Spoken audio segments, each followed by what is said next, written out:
2003 नवंबर की एक कड़ाके की ठंडी रात। राजस्थान और पंजाब की सीमा के बीच फैला लंबा रेगिस्तानी इलाका पूरी तरह अंधेरे में डूबा हुआ था। आसमान में बादल थे और चांद बार बार बादलों के पीछे छिप रहा था। सीमा के उस पार पाकिस्तान की तरफ हल्की हल्की रोशनी दिखाई दे रही थी, लेकिन भारतीय सीमा के इस हिस्से में सब कुछ शांत था। दूर कहीं बीएसएफ की एक चौकी पर जवान अलाव के पास बैठे वायरलेस पर लगातार अपडेट सुन रहे थे। रात लगभग 2 बजे की थी। हवा में ठंड के साथ एक अजीब बेचैनी भी थी। उसी समय सीमा से करीब 2 किलोमीटर दूर पाकिस्तानी इलाके में 3 आदमी काले कपड़ों में जमीन पर झुककर बैठे थे। उनके चेहरे कपड़े से ढके हुए थे और हाथों में छोटे बैग थे। तीनों कई घंटों से सही समय का इंतजार कर रहे थे। उनके साथ चौथा आदमी भी था जो उन्हें आखिरी निर्देश दे रहा था। उसका नाम था हाशिम। वह पाकिस्तान की एक खुफिया यूनिट के लिए काम करता था।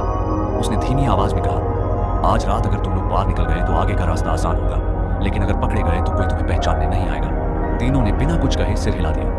उनमें सबसे बड़ा आदमी था फरीद, उम्र लगभग 38 साल। वह पहले अफगान सीमा के इलाकों में लड़ चुका था और नक्शे बढ़ने में माहिर माना जाता था। दूसरा आदमी था नदीम, जो इलेक्ट्रॉनिक डिवाइस और संचार तकनीक में माहिर था। तीसरा सबसे कम उम्र का था इमरान। उसकी उम्र सिर्फ 22 साल थी। उसे पहली बार इतने बड़े मिशन पर भेजा जा रहा था। उनके बैग में हथियार कम थे, लेकिन नक्शे, नकली पहचान पत्र, भारतीय मोबाइल सिम कार्ड, भारतीय कपड़े और कुछ कोडेड दस्तावेज मौजूद थे।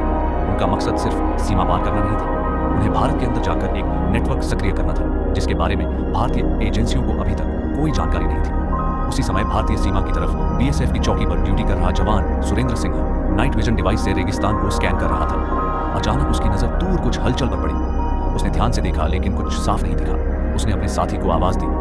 उधर कुछ मूवमेंट दिखा था, लेकिन अगले ही पल सब शांत हो गया। जवानों ने इलाके पर नजर बनाए रखी। दूसरी तरफ तीनों आदमी धीरे धीरे रेंगते हुए सीमा की ओर बढ़ रहे थे। उन्होंने अपने जूतों पर कपड़ा बांध रखा था ताकि पैरों के निशान कम बने। कुछ मिनट बाद वे कांटेदार तारों के करीब पहुंच गए। वहां पहले से एक छोटी जगह काटी गई थी, जिसे रेगिस्तान की रेत से छिपा दिया गया था। फरीद ने धीरे से तार हटाया और एक एक करके तीनों अंदर घुस गए। सीमा पार करते ही उनका पहला चरण पूरा हो चुका था, लेकिन असली खतरा अब शुरू होने वाला था। भारतीय सीमा के अंदर घुसने के बाद तीनों लगभग 1 घंटे तक लगातार चलते रहे। वे किसी भी सड़क या गांव के पास नहीं गए। फरीद के पास एक पुराना नक्शा था जिसमें रेगिस्तान के सूखे रास्ते चिन्हित थे।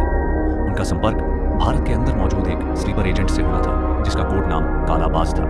वही उन्हें आगे का रास्ता देने वाला था, लेकिन उन्हें यह नहीं पता था कि भारतीय खुफिया एजेंसी पिछले कुछ महीनों से सीमा पार होने वाली संदिग्ध गतिविधियों पर नजर रख रही थी। दिल्ली में इंटेलिजेंस ब्यूरो के एक अधिकारी अर्जुन राठौड़ को लगातार ऐसी रिपोर्ट मिल रही थी कि सीमा पार से कुछ प्रशिक्षित लोग भारत में भेजे जाने वाले हैं। अर्जुन पिछले 10 साल से आतंकवाद विरोधी ऑपरेशन में काम कर रहा था।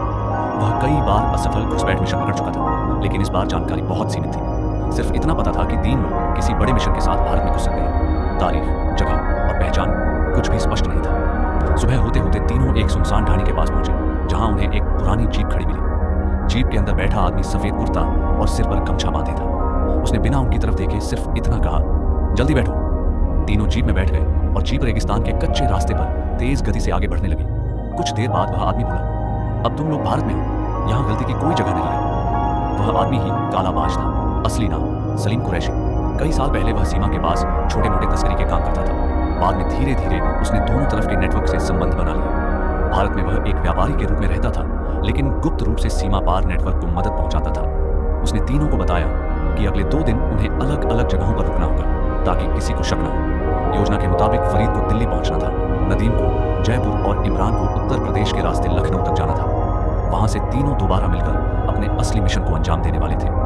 लेकिन भारतीय एजेंसियों को यह अंदाजा नहीं था कि उनका लक्ष्य सिर्फ हमला करना नहीं, बल्कि भारत के अंदर मौजूद एक बड़े नेटवर्क को सक्रिय करना था। दिल्ली में अर्जुन राठौड़ लगातार रिपोर्ट पढ़ रहा था। उसी दौरान बीएसएफ की सीमा चौकी से एक छोटी रिपोर्ट आई, जिसमें रात के समय संदिग्ध हलचल का जिक्र था। सामान्य हालात में ऐसी रिपोर्ट रोज आती थी, लेकिन अर्जुन की नजर उसी पर टिक गई। उसने तुरंत राजस्थान यूनिट से संपर्क किया और इलाके की पूरी जानकारी मांगी। कुछ घंटों बाद उसे पता चला कि सीमा के एक हिस्से के पास रेत पर कुछ अधूरे पैरों के निशान मिले थे, जो अचानक गायब हो गए। अर्जुन समझ गया कि कोई प्रशिक्षित समूह सीमा पार कर चुका है।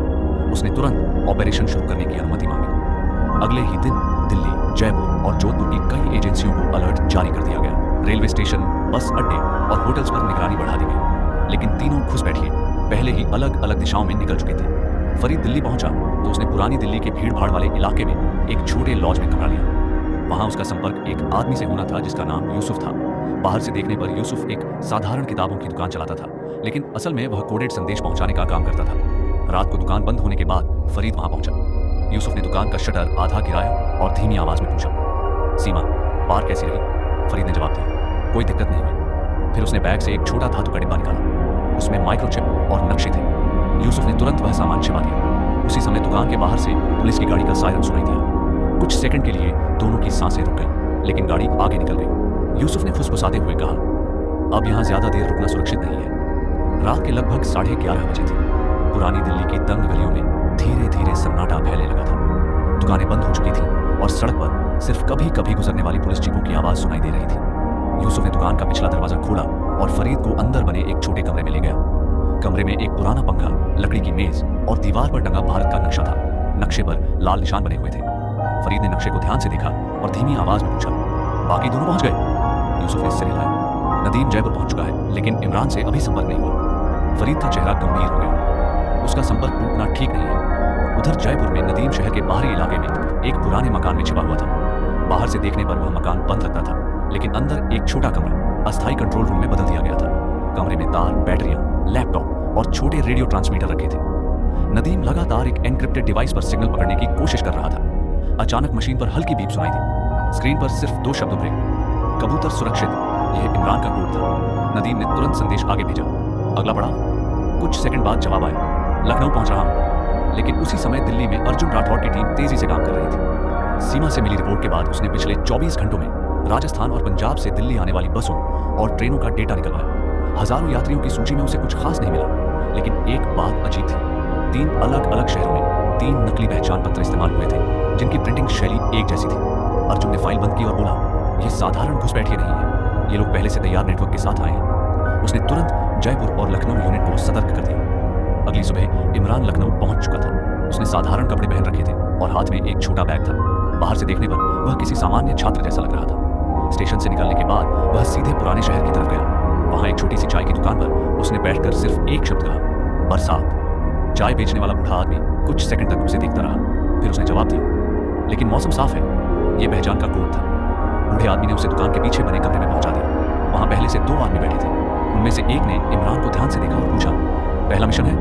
इमरान ने धीमे से कहा, हाँ। दूसरा आदमी हंस पड़ा। डर लग रहा है? इमरान ने जवाब नहीं दिया, लेकिन उसके चेहरे की घबराहट साफ दिखाई दे रही थी। उधर दिल्ली में अर्जुन को एक और सूचना मिली।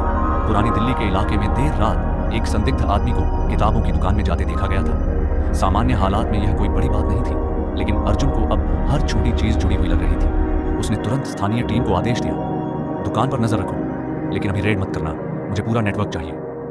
रात होते होते यूसुफ की दुकान के बाहर सादी वर्दी में निगरानी शुरू हो चुकी थी। 2 एजेंट चाय वाले बनकर सड़क किनारे खड़े थे, जबकि एक टीम सामने की इमारत से दूरबीन से नजर रख रही थी। अंदर फरीद अगली योजना समझ रहा था। उसने बैग से एक पुराना नक्शा निकाला जिसमें दिल्ली, जयपुर और लखनऊ को लाल स्याही से जोड़ा गया था। यूसुफ ने पूछा, अंतिम लक्ष्य क्या है? फरीद कुछ सेकंड चुप रहा, फिर बोला, 3 शहरों में एक साथ सिस्टम बंद करना है। कैसे? फरीद ने सीधे जवाब नहीं दिया। उसने सिर्फ माइक्रोचिप की तरफ इशारा किया। इसमें सब कुछ है। उसी समय बाहर सड़क पर खड़ी निगरानी टीम को दुकान के भीतर हलचल दिखाई दी। वायरलेस पर संदेश गया, टारगेट एक्टिव है। अर्जुन को तुरंत सूचना दी गई। उसने बिना देर किए आदेश दिया, किसी को निकलने मत देना, लेकिन गोली तभी चलेगी जब सामने से हमला हो। कुछ मिनट बाद दुकान का शटर आधा उठा और फरीद बाहर निकला। उसने चारों तरफ नजर दौड़ाई। सड़क लगभग खाली थी, लेकिन वर्षों की ट्रेनिंग ने उसे खतरे का एहसास करा दिया। उसने दूर खड़े एक आदमी को देखा जो बार बार उसी तरफ देख रहा था। फरीद तुरंत समझ गया। उसने बिना पीछे देखे धीरे से कहा, हम ट्रैक हो चुके हैं। अंदर बैठे यूसुफ के चेहरे का रंग उड़ गया। अगले ही पल फरीद तेजी से गली की तरफ भागा। बाहर खड़ी टीम हरकत में आ गई। रुको की आवाज गूंजते ही पूरी गली में अफरा तफरी मच गई। फरीद तंग गलियों में भागता हुआ आगे बढ़ रहा था। पीछे एजेंट उसका पीछा कर रहे थे। फरीद ने दौड़ते दौड़ते जेब से छोटा पिस्तौल निकाला और पीछे बिना देखे फायर कर दिया। गोली दीवार से टकराई और चिंगारी निकली। जवाब में पुलिस ने भी फायरिंग शुरू कर दी। पूरी पुरानी दिल्ली गोलियों की आवाज से गूंज उठी। उधर जयपुर में नदीम को जैसे ही खबर मिली कि दिल्ली वाला संपर्क टूट चुका है, उसने तुरंत सारे इलेक्ट्रॉनिक डिवाइस बंद करने शुरू कर दिए। उसे समझ आ गया था कि भारतीय एजेंसियां नेटवर्क तक पहुंच चुकी हैं, लेकिन उसे यह नहीं पता था कि उसके ठिकाने के बाहर भी निगरानी शुरू हो चुकी थी। और उसी समय लखनऊ में इमरान पहली बार समझ रहा था कि जिस मिशन को उसने सिर्फ ट्रेनिंग का हिस्सा समझा था, वह अब जिंदा बचने की लड़ाई बन चुका है। पुरानी दिल्ली की संकरी गलियों में रात भर पीछा चलता रहा। फरीद कभी अंधेरी गली में गायब हो जाता तो कभी अचानक दूसरी तरफ निकल आता। उसके कदमों में घबराहट नहीं थी, वह साफ तौर पर प्रशिक्षित था। पीछे दौड़ रहे एजेंट लगातार वायरलेस पर उसकी लोकेशन भेज रहे थे। टारगेट जामा मस्जिद वाली गली की तरफ बढ़ रहा है। अर्जुन राठौड़ खुद कंट्रोल वाहन में बैठा ऑपरेशन मॉनिटर कर रहा था। उसकी नजर स्क्रीन पर टिकी थी। उसने शांत आवाज में कहा, जिंदा चाहिए, ये आदमी पूरे नेटवर्क की चाबी है। उधर फरीद एक मोड़ काटकर अचानक रुका। सामने गली बंद थी। उसने पीछे मुड़कर देखा। एजेंट तेजी से करीब आ रहे थे। कुछ सेकंड के लिए उसकी आंखों में पहली बार बेचैनी दिखाई दी। उसने तुरंत पास की सीढ़ियों से ऊपर चढ़ना शुरू किया और छतों के रास्ते भागने लगा। दिल्ली की पुरानी इमारतों की छतें आपस में जुड़ी हुई थी। फरीद एक छत से दूसरी छत पर छलांग लगाता हुआ आगे बढ़ रहा था। पीछे स्पेशल सेल के 2 कमांडो भी उसी रास्ते पर थे। नीचे सड़क पर लोग गोलियों की आवाज सुनकर घरों की खिड़कियां बंद कर रहे थे। अचानक फरीद का पैर ढीली ईंट पर पड़ा। उसका संतुलन बिगड़ा, लेकिन वह गिरते गिरते बच गया। उसी पल पीछे से आवाज आई, हथियार नीचे फेंको। फरीद ने जवाब में गोली चला दी। गोली कमांडो के कंधे को छूते हुए निकल गई। जवाबी फायर हुआ। एक गोली फरीद के पैर में लगी। वह लड़खड़ाकर छत पर गिर पड़ा, लेकिन उसने हार नहीं मानी। घायल हालत में भी वह घिसटते हुए आगे बढ़ने लगा। कुछ सेकंड बाद कमांडो ने उसे चारों तरफ से घेर लिया। फरीद ने पिस्तौल अपनी तरफ मोड़ लिया। शायद वह खुद को मारना चाहता था ताकि जिंदा पकड़ा न जाए, लेकिन उससे पहले एक कमांडो ने छलांग लगाकर उसका हाथ पकड़ लिया। पिस्तौल दूर जा गिरी। टारगेट गिरफ्तार, वायरलेस पर आवाज गूंजी। दिल्ली में पहली बड़ी सफलता मिल चुकी थी, लेकिन अर्जुन खुश नहीं था। उसे पता था कि असली खतरा अभी बाकी है। फरीद को तुरंत गुप्त पूछताछ केंद्र ले जाया गया। उसका इलाज कराया गया, लेकिन वह लगातार चुप था। कई घंटों तक पूछताछ चलती रही। अर्जुन खुद उसके सामने बैठा था। तुम लोग भारत क्यों आए हो? अर्जुन ने पूछा। फरीद मुस्कुराया। तुम बहुत देर कर चुके हो। तुम्हारा मिशन क्या है? फरीद ने कोई जवाब नहीं दिया। कुछ देर बाद उसने सिर्फ एक बात कही, अगर नदीम एक्टिव हो गया तो तुम्हें रोकना मुश्किल होगा। यही पहली बार था जब एजेंसियों को नदीम के असली महत्व का अंदाजा हुआ। उधर जयपुर में नदीम तेजी से अपना ठिकाना खाली कर रहा था। उसने लैपटॉप से हार्ड ड्राइव निकाली, कई दस्तावेज जलाए और एक छोटे बैग में जरूरी सामान भर लिया। तभी बाहर कुत्तों के भौंकने की आवाज आई। नदीम खिड़की के पास गया। दूर सड़क पर एक सफेद जीप धीरे धीरे रुक रही थी। उसकी आंखें सिकुड़ गईं। वे पहुंच गए। उसने तुरंत कमरे की लाइट बंद कर दी और पीछे बने गुप्त रास्ते की तरफ भागा। लेकिन जैसे ही उसने दरवाजा खोला, सामने 2 सशस्त्र जवान खड़े थे। हाथ ऊपर। नदीम ने बिना देर किए जेब से छोटा उपकरण निकाला और जमीन पर फेंक दिया। अगले ही पल तेज फ्लैश हुआ और पूरा इलाका धुएं से भर गया। जवान कुछ सेकंड के लिए कुछ देख नहीं पाए। नदीम उसी मौके का फायदा उठाकर पीछे की दीवार फांदकर भाग निकला। जयपुर की सुनसान गलियों में अब दूसरी पीछा शुरू हो चुकी थी। उधर लखनऊ में इमरान लगातार बेचैन था। 2 दिनों से उसे साफ निर्देश नहीं मिले थे। उसने कई बार संपर्क करने की कोशिश की, लेकिन जवाब नहीं आया। आखिर देर रात उसे एक कोडेड संदेश मिला, दिल्ली गिर चुकी है, तुरंत लोकेशन बदलो। संदेश पढ़ते ही उसके चेहरे का रंग उड़ गया। उसे पहली बार एहसास हुआ कि पूरा नेटवर्क टूटना शुरू हो चुका है। उसने जल्दी जल्दी अपना सामान उठाया और कमरे से बाहर निकल गया। लेकिन उसे यह नहीं पता था कि जिस चाय वाले की दुकान को वह सुरक्षित समझ रहा था, वहां पहले ही स्थानीय पुलिस पहुंच चुकी थी। दुकान वाला बूढ़ा आदमी गिरफ्तार हो चुका था और पूछताछ में उसने एक नाम बता दिया था, इमरान। रात के करीब 3 बजे लखनऊ रेलवे स्टेशन के बाहर भारी भीड़ थी। उसी भीड़ के बीच सिर झुकाकर चलता इमरान तेजी से प्लेटफॉर्म की तरफ बढ़ रहा था। उसके हाथ कांप रहे थे। वह अब मिशन से ज्यादा अपनी जान बचाने के बारे में सोच रहा था। तभी पीछे से आवाज आई, इमरान। उसके कदम वहीं रुक गए। धीरे धीरे उसने पीछे मुड़कर देखा। भीड़ के बीच खड़ा आदमी साधारण कपड़ों में था, लेकिन उसकी आंखें सीधे उसी पर टिकी थी। वह अर्जुन राठौड़ था। इमरान की सांसें तेज हो गई। रेलवे स्टेशन की भीड़ अचानक उसे और भारी लगने लगी। उसने चारों तरफ नजर दौड़ाई। प्लेटफॉर्म पर आम यात्रियों के बीच कई चेहरे ऐसे थे जो सामान्य नहीं लग रहे थे। कुछ लोग अखबार पढ़ने का दिखावा कर रहे थे, कुछ चाय पी रहे थे, लेकिन उनकी नजरें लगातार उसी पर थीं।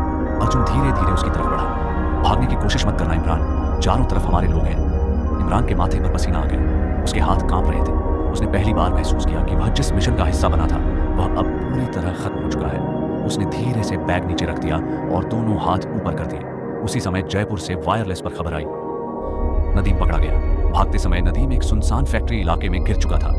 कई घंटों तक पीछा करने के बाद स्पेशल टीम ने उसे चारों तरफ से घेर लिया। उसके पास बचने का कोई रास्ता नहीं था। उसने आखिरी बार भागने की कोशिश की, लेकिन फिसल कर गिर पड़ा और जवानों ने तुरंत उसे दबोच लिया। दिल्ली में फरीद पहले ही गिरफ्तार हो चुका था। अब तीनों भारतीय एजेंसियों की गिरफ्त में थे। कुछ दिनों बाद जांच में सामने आया कि उनका असली मिशन भारत के कई शहरों में छिपे नेटवर्क को सक्रिय करना था। माइक्रोचिप, नक्शों और कोडेड संदेशों की मदद से एजेंसियों ने उस पूरे नेटवर्क को धीरे धीरे खत्म करना शुरू कर दिया। सीमा पर उस ठंडी रात से शुरू हुआ ऑपरेशन आखिरकार खत्म हो चुका था। लेकिन अर्जुन राठौड़ जानता था कि सीमा के उस पार बैठे लोग फिर कभी ऐसी कोशिश कर सकते हैं। इसीलिए उसने फाइल बंद करते हुए सिर्फ इतना कहा, जंग खत्म नहीं हुई, बस इस बार हम जीत गए।